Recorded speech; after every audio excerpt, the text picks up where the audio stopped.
morning. It's good to be sharing with you again. I always find it a blessing. Sorry about this. A blessing to come to Glenbrook.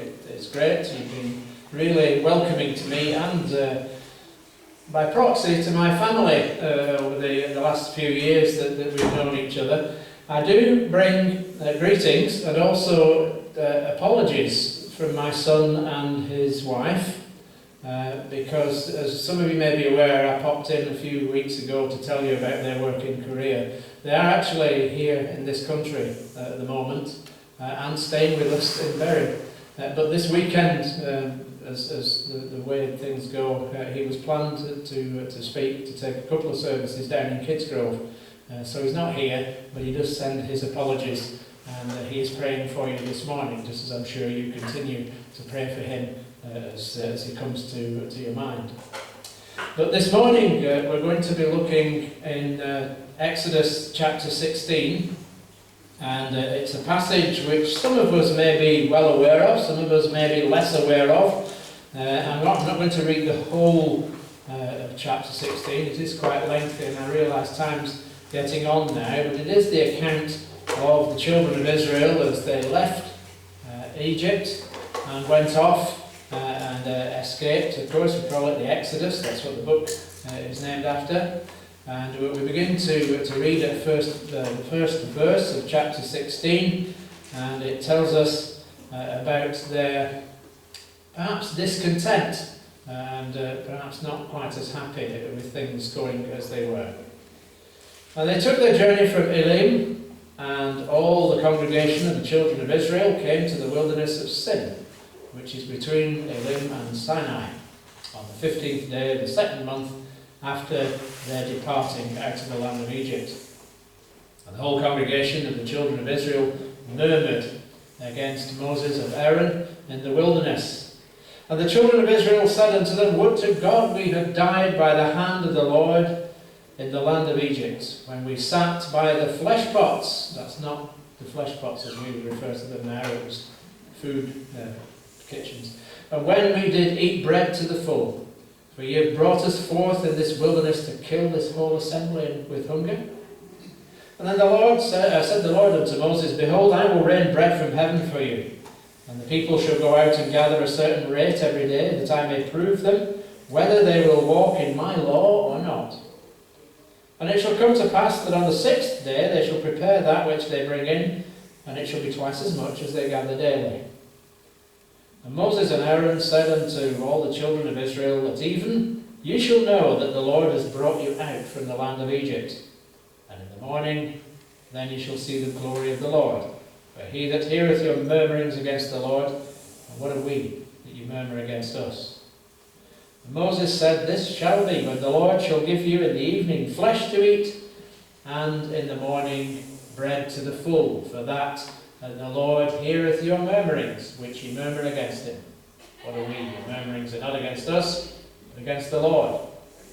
Moses spake unto Aaron, saying to the congregation of the children of Israel, Come near before the Lord, for he has heard your murmurings. And we'll stop there, but keep your fingers in the word, because we'll be referring to it as I speak over the next few minutes about this manna from heaven. To give us a bit of background to the story, I find it's always helpful to go back to the reason why Israel was wandering in the wilderness of Sinai in the first place. Now, I know that we all think that the story started with Moses and his dynamic leadership of the people of Israel, but I think it benefits us to understand why Israel was in Egypt in the first place. It wasn't Moses' fault that the children of Israel were there. The closing chapters of the book of Genesis tell us the story of Joseph and his coat of many colours, and his brothers, and his father, and I'm sure we've read that many times and been told it in Sunday school. Now, you remember that Joseph was used by God to grow up as a slave in Egypt, and eventually provide the means for his family to escape a terrible drought. His father and his brothers gave up their nomadic life out in the deserts to go and settle in Egypt under the patronage of the Egyptian court, under the friendship, of course, of the big guy in Egypt, which was their son and brother. And I'm sure the Israelites felt comfortable as they integrated with the Egyptian society. After all, they had a sympathetic ruler. Pharaoh wasn't too bad. A good and trustworthy leader in Joseph. And they had plenty of provision for a good life. Egypt at the time, I mean, you don't look at Egypt now and think it's a massive granary, but at the time it was a very, very fruitful land. A look at the inscriptions on Egyptian tombs shows just how great life could be in Egypt at the time. They were wealthy, they were powerful as a nation, and the Israelites were relatively happy living as an immigrant community in a strange land. It's important to know that they seemed to lack for nothing, even if it was provided for them on benefits, so to speak, from a foreign nation. Well, time passed. Joseph died. Left in a coffin in Egypt, as we read in the last few words of Genesis. And he was replaced with someone else who was less tolerant. He looked around him and he saw that the Israelites had multiplied, just as God had promised and said that they would do. And they were a pretty fit bunch. They exercised every day. They worked on the building sites, and they were all big builders. You know what builders look like? Well, they know what builders look like now. They're perhaps a little assisted by machines, but in those days they were big lads, and they could cope with the big, healthy outdoors life. So Pharaoh switched their position in land, and he began to use them as slaves. He laid more and more harsh tasks on them. He took away the raw materials of their building. He made life very hard, and they muttered and moaned that life wasn't quite as good as it was in the old days. Nothing changes, does it, really?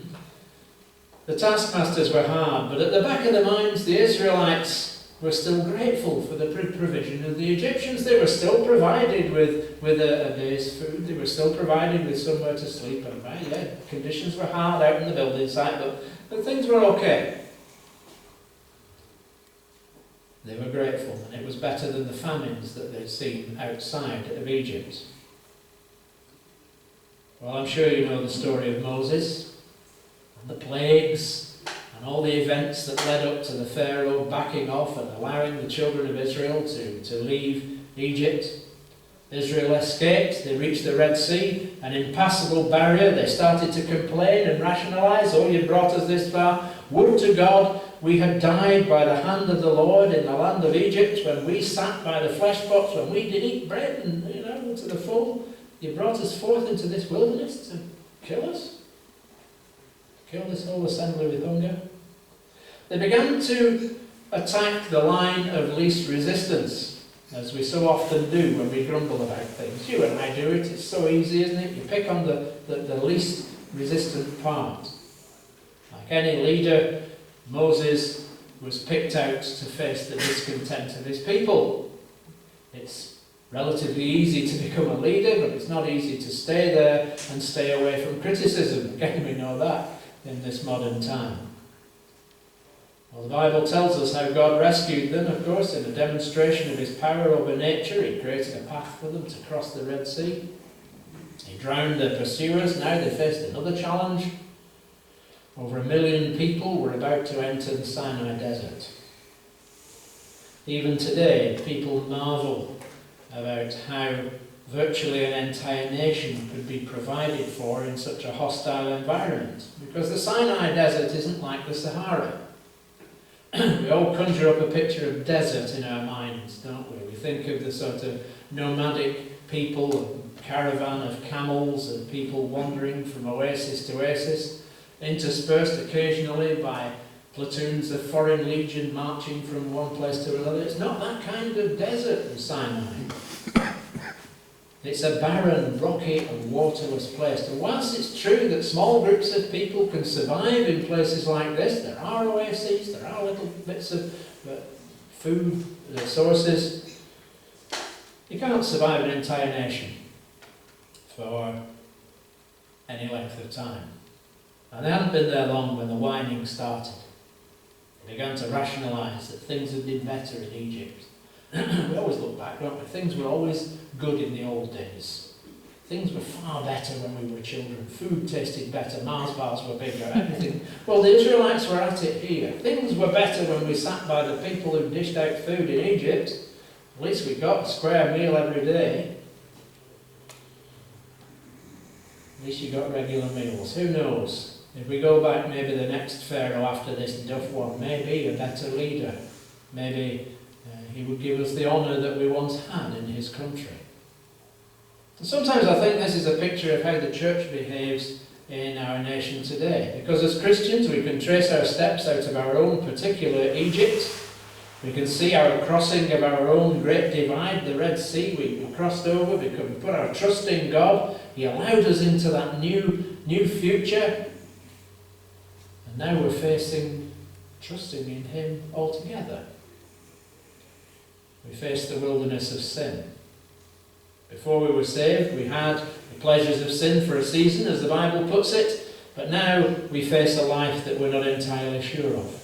It's a supreme test of Christian faith, isn't it? To stand there, to look forward, and put your trust in the one who escaped, who allowed you to escape from the past. Forget all about that abundant life that's promised by sin in the background, and put your trust in the abundant life that's provided by God.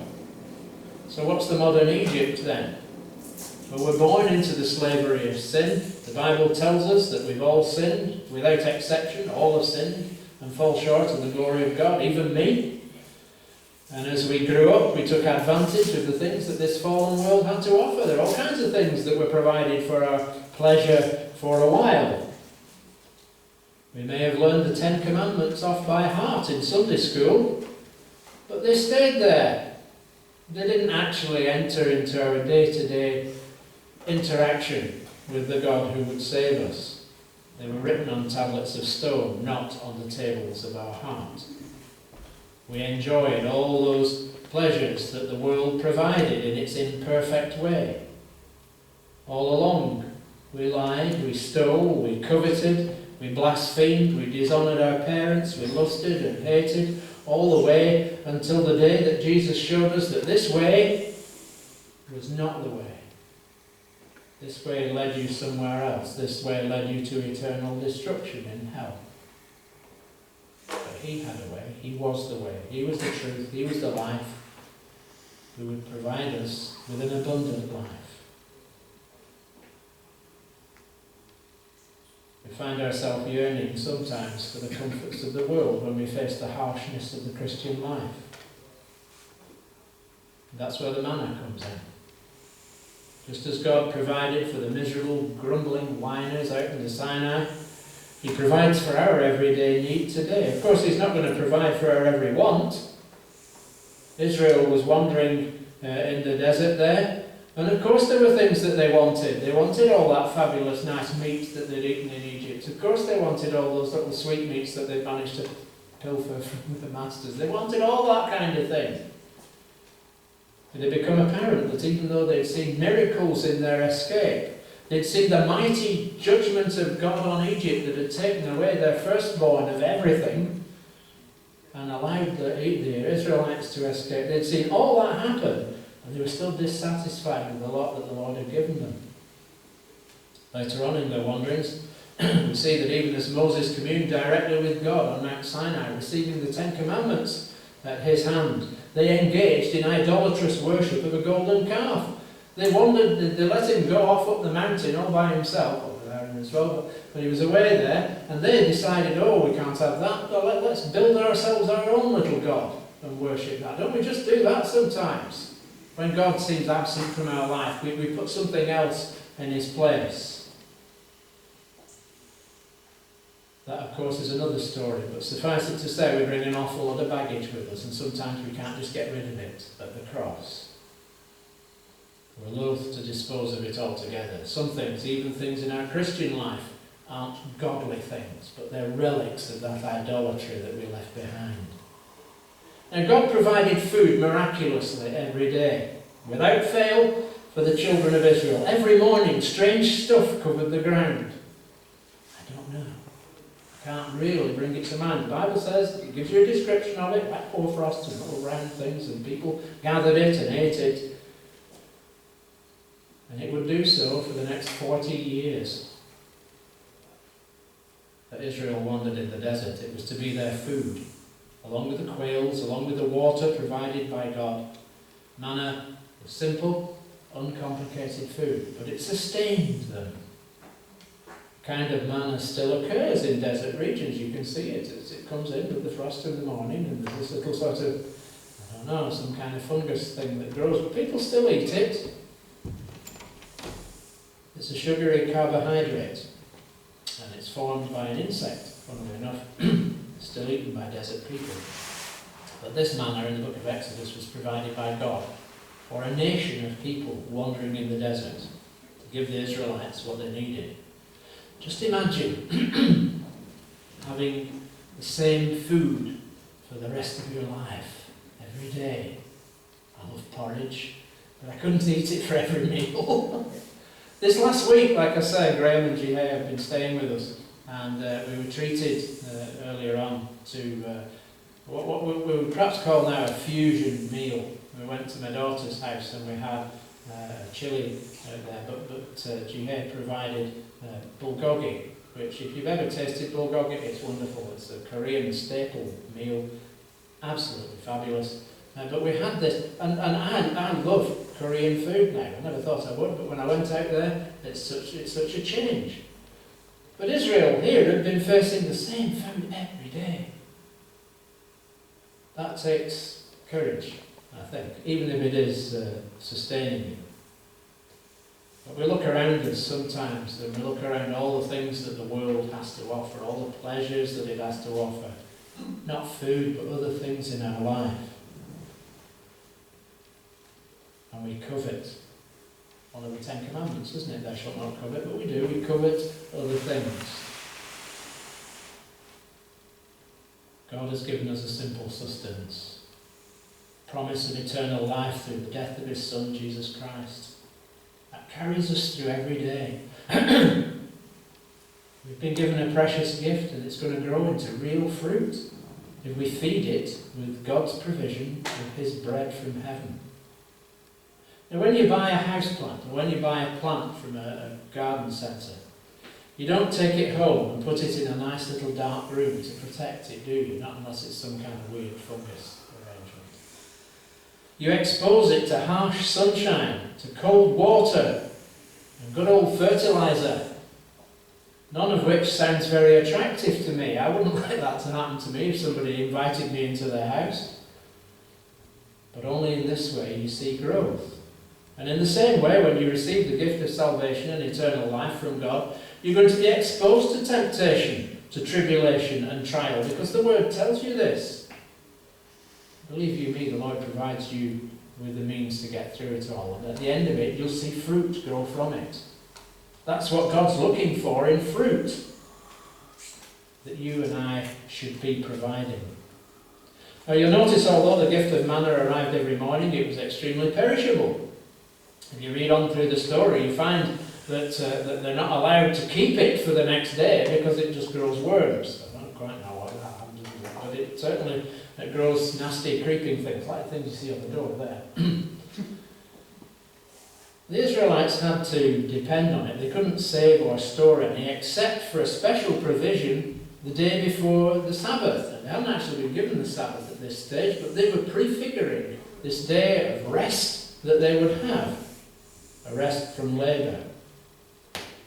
Each day the Lord provides for you. You can't store up these blessings. You can't hoard them to yourself. You can't sort of stick them in your back pocket to bring out when you want, because these blessings are given you for today. This is your daily bread that we pray about. Remember the Lord's Prayer?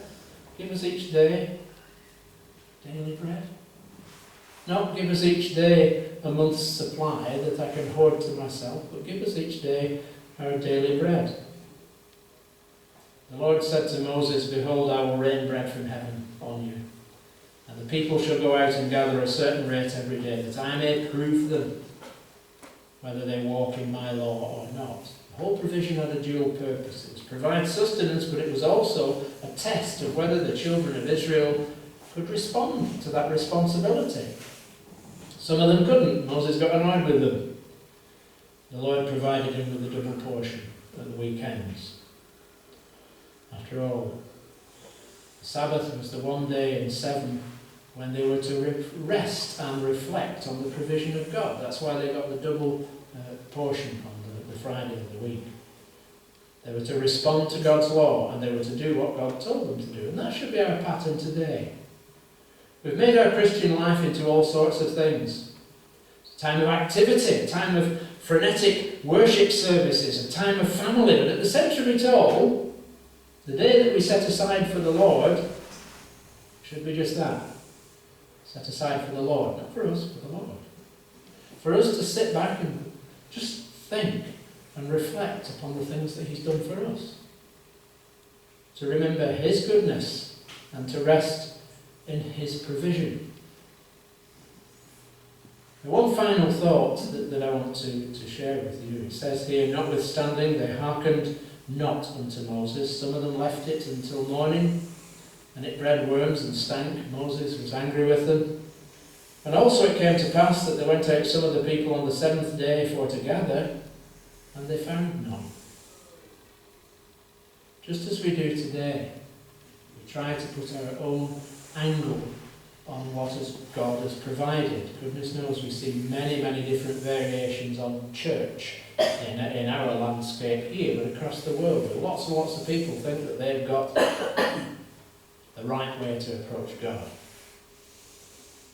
Some people build enormous, great buildings. Some people gather great numbers of people together in stadiums. Some people squash very few people together in a small place and become very exclusive. At the end of the day, we see it turn to dust. Because that's our efforts. That's what we're doing with it. Not what God's provided. So where does that leave us today? Manna and quails are things of history, but they serve to remind us of the awesome power and authority that the Lord has in our lives. This is the God that we serve, a God that can rescue an entire nation from the captivity of another nation, miraculously provide them a way out, test them through a place of extreme hardship. And of course, as we know, as we read on, the people of Israel didn't pass that test. They all had to die off and produce a next generation to enter into the promised land. It reminds us of the awesome power and authority that the Lord has in our life today, because he has saved us. That took awesome power to save me. I'm sure looking back on your own lives, you would think the same. And we're headed for heaven. Every day that we live, every day that we push forward is governed by God. We can do nothing without him.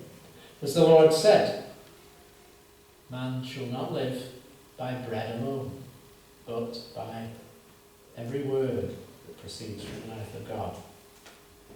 The Lord provided a kind of bread for his people in the wilderness, but that prefigured the bread of heaven that would come in Jesus Christ. That bread that we have every day. Man shall not live by bread alone, but by every word that proceeds from the mouth of God. Each one of us faces our own wilderness, wherein lies temptation, tribulation, and death. But I would call us this morning to praise God that he's provided for our every need. Every day, with his word, he is all we need. Amen.